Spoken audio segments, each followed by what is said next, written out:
Hello everyone, good evening, नमस्कार, जय हिंद, जय भारत। मैं आपका दोस्त, आपका अजीज़, इस पल का आपका साथी, आपका राही। और कैसे हैं आप लोग? आशा है कि आप सभी अस्त व्यस्त मस्त एकदम बिंदास होंगे और सभी अपने अपने घरों में खुशहाल और बिंदास होंगे। दोस्तों, रोज़ की तरह ज़िंदगी में कुछ नया तो होता रहता है, लेकिन हम हमेशा यही सोचते हैं कि हमारी ज़िंदगी में जो कुछ हो अच्छा हो। चाहे वो कोई भी इंसान है, हर इंसान अपने लिए अच्छे की ही कामना करता है, वो बुरे की अपेक्षा नहीं करता है।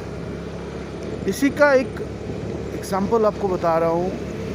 एक परिवार का वीडियो भी वायरल हो रहा था।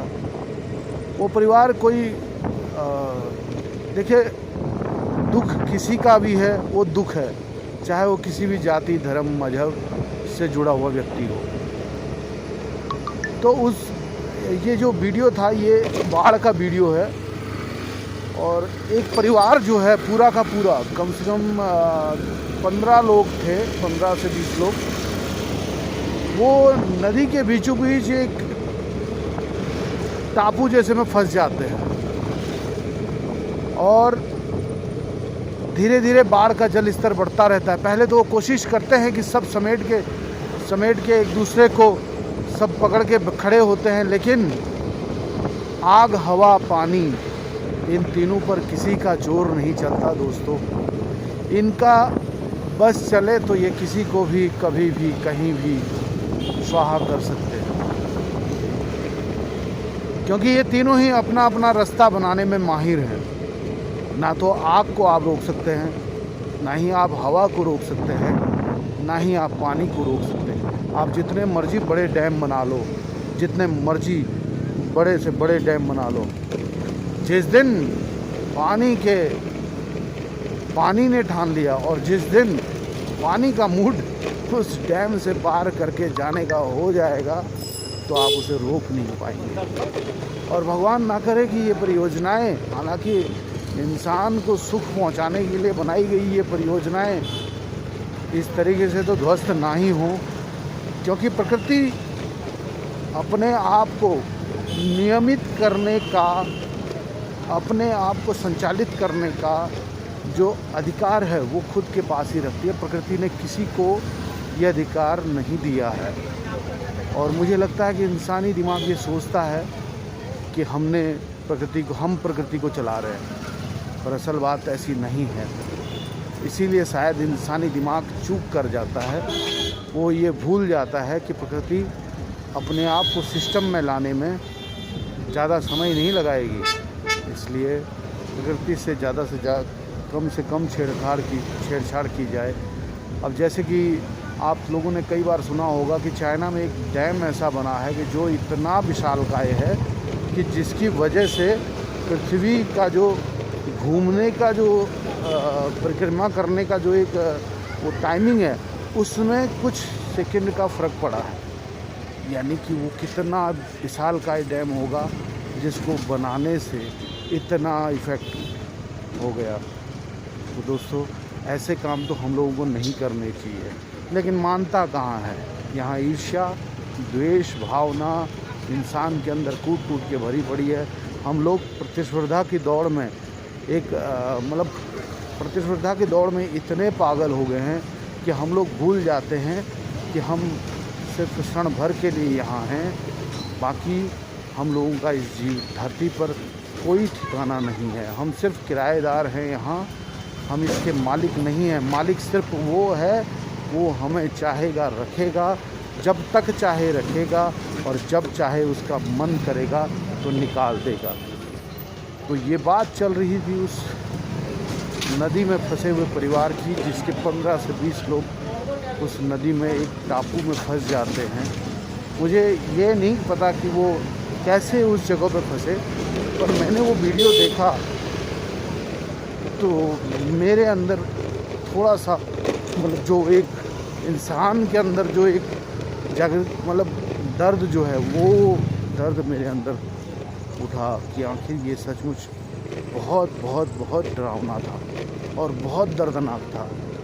जब एक एक करके वो परिवार के लोग एक दूसरे को छोड़ रहे थे तो वो सब अपने अपने गिले शिकवे कह रहे होंगे कि भाई मुझसे जो गलती हुई मुझे माफ़ कर देना, पापा मुझसे जो गलती हुई मुझे माफ़ कर देना, माँ मुझसे जो गलतियाँ हुई मुझे माफ़ कर देना। और माँ बाप अपने बच्चों से कह रहे होंगे, जो पहले जा रहा होगा वो पहले पीछे वालों को अपनी गलतियों का एहसास करा रहा होगा। कितना दर्दनाक था वो दृश्य देखकर मेरी आंखें नम थी। और सचमुच वो बाप कितना असहाय होगा कि जिसकी आंखों के सामने उसका छोटा सा नन्हा सा बच्चा पानी में बहकर डूब गया। प्रकृति को हम नहीं छेड़ सकते, प्रकृति को हम नहीं बदल सकते, प्रकृति को हम नहीं रोक सकते और ना ही हम ऊपर वाले को रोक सकते। हालांकि इस जीवन में कोई माँ बाप, कोई भाई बहन, कोई मियाँ बीवी बच्चे, सब ये सब रिश्ते नाते जो हैं ये पल दो पल के हैं। लेकिन जो ये पल दो पल के रिश्ते हैं, हम माया के जाल में जब डूब जाते हैं तो ये रिश्ते दर्द देने लग जाते हैं। तब एहसास होता है, क्योंकि जब आपके पास भी वो चीज़ होती है ना, तब आपको इस चीज़ का एहसास होता है कि आखिर ये दर्द कितना खतरनाक होगा कि जिस बाप के सामने, जिस माँ के सामने उसका छोटा सा लाल पानी में बह के जा रहा हो और वो उसे रोकना चाहती हो पर रोक नहीं पा रही हो। आखिर एक एक करके उनका पूरा परिवार स्वाहा हो गया, कोई मदद भी वहाँ पर नहीं पहुँच पाई। और ये बहुत दर्दनाक दृश्य था दोस्तों। अभी भी आप लोगों को ये कहानी सुनाते हुए मेरी आंखों से आंसू निकल रहे हैं। मतलब कि ये इतना भयावह था कि सोच नहीं सकता कोई कैसे कोई ऐसे दर्द को झेल सकता है। लेकिन दोस्तों, जो कुदरत को मंजूर है उसने वही करना है। इसलिए अपने आप को भगवान मानकर मत चलिए यार। हम सब इंसान हैं, हम सब उसके हाथों की कठपुतलियाँ हैं। जो होता है वो उसी के इशारे पे होता है, जो होगा वो भी उसी के इशारे पे होगा, और जो होने वाला है वो भी उसी के इशारे पे होगा। वो कुछ भी गलत नहीं करता, वो 100% की गारंटी के साथ जो करता है वो सही करता है। उसका कोई भी काम गलत नहीं होता। आज की एक और खबर थी जिसमें आसमान में जब एक प्लेन उड़ रहा था जापानीज़ एयरवेज़ का, बता रहे हैं कि इस न्यूज़ में कि वो 10 मिनट के अंदर कम से कम 26,000 फीट नीचे आ गया। और ये बहुत बड़ी बात है। जिस ऊंचाई को चढ़ने में उसे घंटे लगते हैं, उस ऊंचाई को, उस दूरी को उसने सिर्फ 10 मिनट में तय कर दिया। और ये पायलट की सूझबूझ रही कह सकते हैं, या फिर उस मालिक की उन लोगों पर मेहरबानी कह सकते हैं कि वो पायलट जो कि उस समय जिसके अंदर स्वयं परमात्मा बैठा हुआ है, वो पायलट उस जहाज़ को ओसाका नाम के एक बीच एयरपोर्ट पर उतारने में सफल हो गया। अदरवाइज़ उस फ्लाइट ने आज ख़त्म हो जाना था। और जिन लोगों को ये ज़िंदगी मिली होगी, अगर वो सच में भगवान को मानते हों तो उन्हें भगवान का शुक्रिया करना चाहिए कि उनको दोबारा इस जीवन में आने का मौका मिला। वरना यहाँ ज़िंदगी को मौत कब बुला ले कोई नहीं जानता। आजकल अपने आसपास में इतना कुछ घटित हो रहा है कि कुछ भी बयां करना, कुछ भी कह पाना मुमकिन नहीं है, और किसी को भी समझ पाना मुमकिन नहीं है। लोगों के अंदर ईर्ष्या भाव इतना ज़्यादा हो गया है कि उनके अंदर प्रेम नाम की कोई चीज़ रही नहीं है। अपनापन तो दूर की बात है, यहाँ तो अब मैं परायों की बात छोड़ो, यहाँ तो अपने भी आजकल अपनापन दिखा के राजी नहीं है। और उन लोगों के अंदर भी वो प्रेम की भावना खत्म हो गई। चंद लम्हों का ये आशियाना है, चंद लम्हों का ये आशियाना है, आप भी हम भी सब मेहमान यहाँ, फिर किस लिए ये लड़ना झगड़ना है, जब सबको पता है खाली हाथ जाना यहाँ। हम आए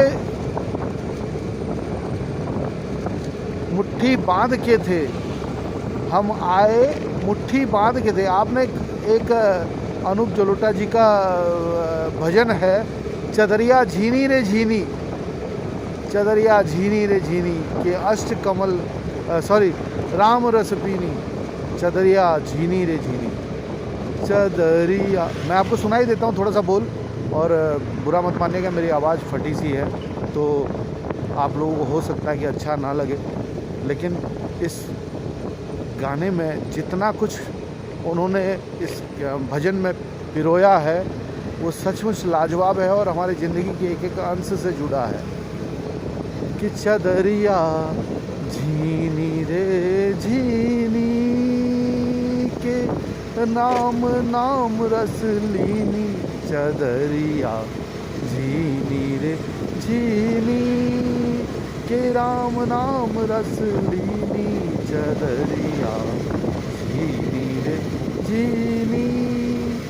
देखिए क्या कह रहे हैं इस भजन में, अष्टकमल का चरखा बनाया, अष्टकमल का चरखा बनाया, 5 तत्व की खूनी, 9-10 मास बुनन में ही लागे।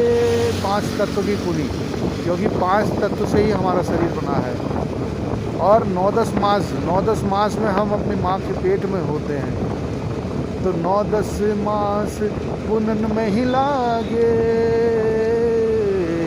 9-10 मास बुनन में ही लागे, मूरख मैली कीनी, चदरिया झीनी रे झीनी के राम नाम रस लीनी, के राम नाम रस लीनी, चदरिया झीनी रे झीनी। जब मोरी चादर बन घर आई, जब मोरी चादर बन घर आई, रंग रंग ने दीनी, ओ ऐसा रंग रंगा रंग रे ने, ऐसा रंग रंगा रंग रे ने, लालो लाल कर दीनी। ये जब खूनी बन गई, बच्चा पैदा हो गया, उसके बाद बच्चे को जब स्कूल भेजते हैं ना, उसकी ये बात कही है उन्होंने। और उसके बाद जो रंग दीनी, लालो लाल कर दीनी कहने का मतलब शिक्षा से उसे ओतप्रोत कर दिया, क्योंकि दूसरा चरण हमारा जो जीवन का शुरू होता है वो स्कूल से शुरू होता है। पहला चरण माँ की गोद से, दूसरा चरण स्कूल से। चादर ओढ़ शंका मत करियो, चादर ओढ़ शंका मत करियो, ये 2 दिन तुमको दीनी, चदरिया ये 2 दिन तुमको दीनी। इसके आगे का 2 लाइनें मैं भूल गया हूँ, मुझे वो याद नहीं है, लेकिन फिर भी इस भजन ने काफ़ी कुछ कहने की कोशिश की है कि इंसान को समझना चाहिए कि हम क्या हैं। आज के टाइम में इजराइल सबसे लड़ रहा है, हालांकि चलो ठीक है, वो अपने अधिकारों की लड़ाई लड़ रहा है। यहाँ इंडिया पाकिस्तान से लड़ रहा है, पाकिस्तान इंडिया, मुझे तो समझ में नहीं आता कि इंडिया और पाकिस्तान में जंग किस चीज़ की है।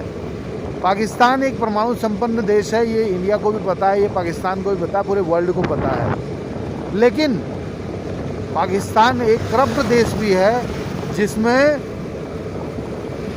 जिसके लोग भूखों मरने की नौबत आ रखी है, और वो लोग युद्ध चाह रहे हैं। और फिर वहाँ के कुछ गुमनाम सेलिब्रिटी वहाँ रोड में भारत से युद्ध जीतने का जश्न मना रहे हैं। अरे यार, हद हो गई। तुम भारत से युद्ध आज तक नहीं जीते तो तुम कैसे जीत जाओगे आज? भारत से युद्ध जीतना अभी इतना आसान नहीं। और जो लोग हिंदुस्तान में रहकर पाकिस्तान प्रेम दिखाते हैं या दूसरे मुल्कों के साथ अपना प्रेम दिखाते हैं, उन लोगों से मैं एक ही बात कहना चाहता हूँ। जब अमेरिका ने ईरान के ऊपर हमला किया था तो ईरानियन रिपोर्टर ने एक बात कही थी। उसने उसमें एक लेख लिखा था और उसमें लिखा था कि हमने फ़िलिस्तीन की मदद करके अपने घर दुश्मन को बुलाया। कहने का मतलब था कि हमने फ़िलिस्तीन की मदद की। उन्होंने फ़िलिस्तीन के बुरे हाल में फ़िलिस्तीन की मदद करने की कोशिश की थी, तो इज़राइल ने उन पर अटैक कर दिया। ये उसका कहना था। और साथ में उसने ये भी कहा कि पाकिस्तान ने अपना प्रेम अमेरिका को दिखाया तो इसलिए उसे कोई कुछ नहीं कर पाया, क्योंकि पाकिस्तान ने अपना एयरबेस दिया अमेरिका को बम गिराने। दोस्तों, इस दुनिया में अगर कोई घातक देश है ना तो वो सबसे घातक है अमेरिका। उससे घातक कोई नहीं है। वो अपनी संप्रभुता के लिए, अपने वर्चस्व के लिए कहीं भी किसी भी जगह बम गिरा सकता है। अमेरिका जैसा कूटनीतिक, अमेरिका जैसा आतताई देश कोई नहीं है। वही सबसे बड़ा करिंदा देश कहूँगा मैं पूरे वर्ल्ड के अंदर है। हजारों लोगों को मारकर वो खुश है। और पाकिस्तान इसलिए खुश है कि उसने इंडिया से युद्ध जीत लिया। बताओ कितनी नाइंसाफ़ी है। जो ज़िंदगी में कभी खड़ा नहीं हो पाया, जिसके लोगों के पास आटा दाल चावल कुछ नहीं पड़ा है, लोग भीख मांगने को मजबूर हो रहे हैं। वो देश सोच रहा है कि उसने इंडिया को युद्ध में हरा दिया। भगवान ही मालिक है, राम ही मालिक है उन लोगों का। और एक और उसमें संदेशा था, पाकिस्तान और अन्य जो कंट्री हैं जैसे अफ़गानिस्तान है या फिर इधर अपना ये बांग्लादेश वगैरह है, या हिंदुस्तान के जो लोग अपना प्रेम दिखा रहे थे यहाँ से फ़िलिस्तीन और ईरान के लिए, उन लोगों के लिए भी उनका एक संदेश था ईरानियन का। उन्होंने एक बात कही कि जो अपने मुल्क के नहीं हो सकते वो हमारे क्या होंगे। ये बात ईरानियन धर्मगुरु ने कही थी। उनका लेख मेरे पास पड़ा है जो कि कहीं पे छपा था, मैंने उसे नोट किया था। तो दोस्तों, हिंदुस्तान से बढ़कर और हिंदुस्तान से प्रेमी, हिंदुस्तान से ज़्यादा प्यार करने वाला देश, सबके साथ मिलकर रहने वाला देश आपको कहीं नहीं मिलेगा।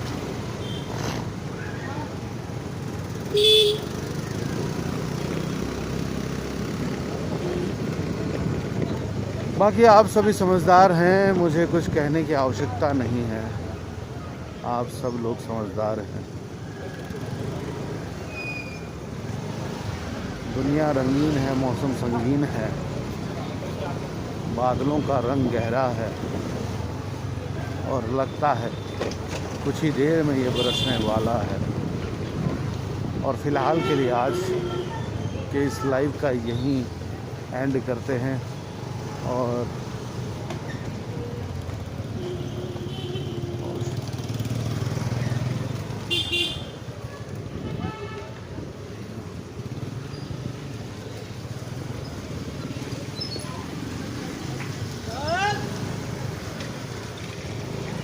ज़्यादा हवा खा रही है। फ़िलहाल के लिए इस वीडियो को यहीं एंड करते हैं दोस्तों। फिर आपसे मिलेंगे इन्हीं राहों में चलते चलते, हंसते गाते। ज़िंदगी रहेगी तो मिलते रहेंगे और यूं ही प्रेम भरे बोल गुनगुनाते रहेंगे। बाकी इन राहों में जब भी मिलेंगे आपसे मुस्कुराते हुए मिलते रहेंगे। शुक्र मनाइए उस खुदा का, उस भगवान का जिसने हम सबको ये जीवन दिया है, क्योंकि उसके बगैर ना हम हैं, ना ये जहां है, ना ये आबो हवा है, ना ये देश दुनिया है। अंधेरों को चीरते हुए मैं रोशनी तलाश रहा हूँ। अंधेरों को चीरते हुए मैं रोशनी तलाश रहा हूँ।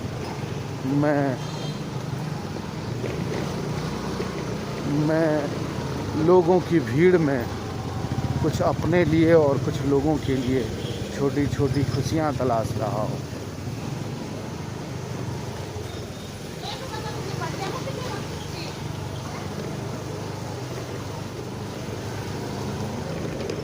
दर्द दिल के ये कभी कम नहीं होंगे, दर्द दिल के ये कभी कम नहीं होंगे।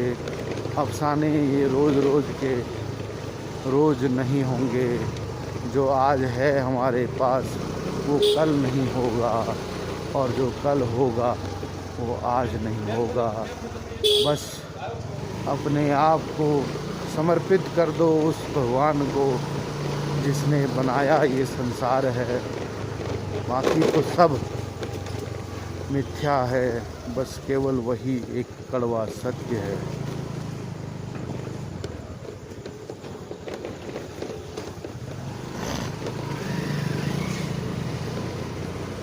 ठीक है दोस्तों, फिलहाल के लिए धन्यवाद, नमस्कार, जय हिंद, जय भारत।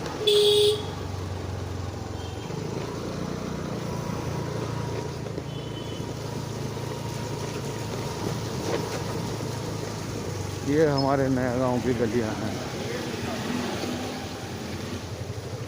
जिनमें थोड़ी सी बारिश हो तो पानी फुल भर जाता है। और यहाँ तो गलियों में पानी इस कदर बह कर आता है जैसे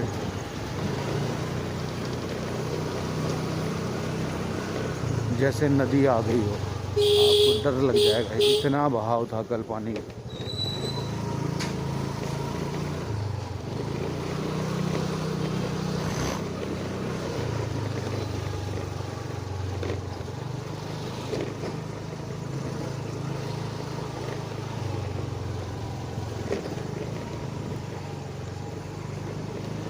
इन दिनों दिल मेरा कह रहा तू जी ले जरा, तू जी ले जरा, है तुझे भी इजाजत, ले तू भी मोहब्बत, है तुझे भी इजाजत, कर ले तू भी मोहब्बत। इन दिनों दिल मेरा कह रहा तू जी ले जरा, तू जी ले जरा, है तुझे भी इजाजत, कर ले तू भी मोहब्बत, है तुझे भी इजाजत, कर ले तू भी मोहब्बत।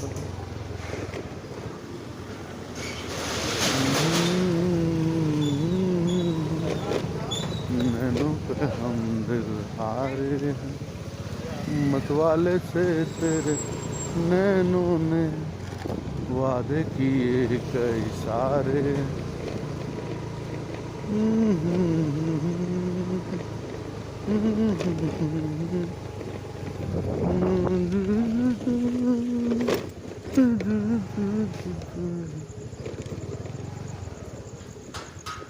ठीक है दोस्तों, फिर मिलेंगे ब्रेक के बाद।